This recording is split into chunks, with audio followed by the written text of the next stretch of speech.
மதிப்பிற்குரிய உதவி கல்வி அலுவலர் அவர்களுக்கும் மற்றும் இந்நாள் தலைமை ஆசிரியருக்கும் மற்றும் ஓய்வு பெற்று வருகை தந்திருக்கும் தலைமை ஆசிரியர் அவர்களுக்கும் மற்றும் ஓய்வு பெற்ற ஆசிரியர் பெருமக்களுக்கும் மற்றும் ஆசிரியர் பெருமக்களுக்கும் மற்றும் அவர்கள் உறவினர்கள் அனைவருக்கும் எங்களுடைய வணக்கத்தை தெரிவித்துக் கொள்கிறேன். ரொம்ப சிறப்பாக நடந்திருக்கு இந்த பணி நிறைவு பாராட்டு விழா. மிஸ் லாஸ்ட் வீக்கே வைக்கிறதா இருந்தது. எனக்கும் அவங்களுக்கும் போட்டி.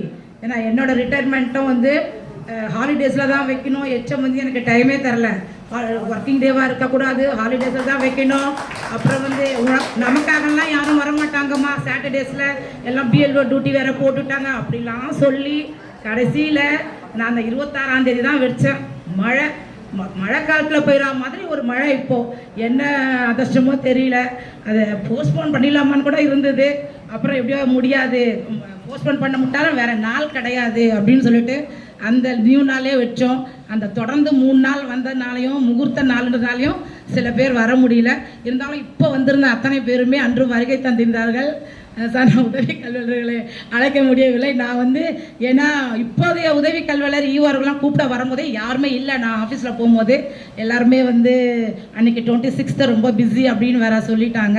ஸோ அதனால் தான் சார் உங்களை கூப்பிட முடியல. ஸோ இன்றைய தினம் அனைவரும் வருகை புரிந்து விழாவினை சிறப்பித்தமைக்கும், இவ்வளவு நேரம் பொறுமையாக இருந்து விழாவினை நடத்தி தந்தமைக்கும் மற்றும் நேற்றைய தினம் இந்த ஏற்பாடுகளை செய்து தந்த அனைத்து ஆசிரியர்களுக்கும் மற்றும் இந்த ஒளி அமைப்பு மற்றும் இந்த டெக்கரேஷன்ஸ் பண்ணாங்க அத்தனை பேருக்குமே நான் நன்றியை தெரிவித்துக்கிறேன். ஏன்னா என்னோடய ஃபங்க்ஷன் அப்போ பார்த்தீங்கன்னா ஆரம்பிக்கும் போதே கரண்ட்டு போயிடுச்சு. அப்புறம் ஒரு அரை மணி நேரம் கழிச்சு 3 ஃபேஸு, சிங்கிள் ஃபேஸு, டபுள் ஃபேஸுன்னு சொல்லிட்டு ஏதோ போட்டு அப்புறமா ஒரு 20 நிமிஷம் கழிச்சு பண்ணாங்கப்பா. அப்புறம் அதான் நான் சித்ரா மிஸ் கிட்ட சொன்னேன், இங்கே பாருப்பா, உனக்கு நான் 50% ரெடி பண்ணி கொடுத்துட்டேன், இப்போ நல்லா பண்ணி இதுன்னு சொன்னேன். ஆமாம்மா, நீ எனக்கு எல்லாம் பண்ணி தானே தருவேன் அப்படின்னு சொன்னாங்க. நான் உன் ஃப்ரெண்டு தானே அப்படின்னு சொல்லிட்டு. ஸோ விழா இன்றைய தினம் மிக சிறப்பாக நடைபெற்றது. ஸோ அவர்களுடைய ஃபுட்டு இதுக்கும் நம்ம நன்றியை தெரிவித்துக் கொள்கிறோம். முக்கியமாக இந்த எங்களோட மேரேஜ் ஃபங்க்ஷனில் வராதவங்களாம் கூட இங்கே இது பண்ணாங்க. ஸோ உங்களெல்லாம் மீண்டும் மீண்டும் பார்க்கும்போது மிக்க மகிழ்ச்சியாக இருக்கிறது. ஸோ உங்கள் அனைவருக்கும் மீண்டும் ஒரு முறை நன்றியை தெரிவித்துக் கொள்கிறேன். வாய்ப்புக்கு நன்றி கூறி விடைபெறுகிறேன்.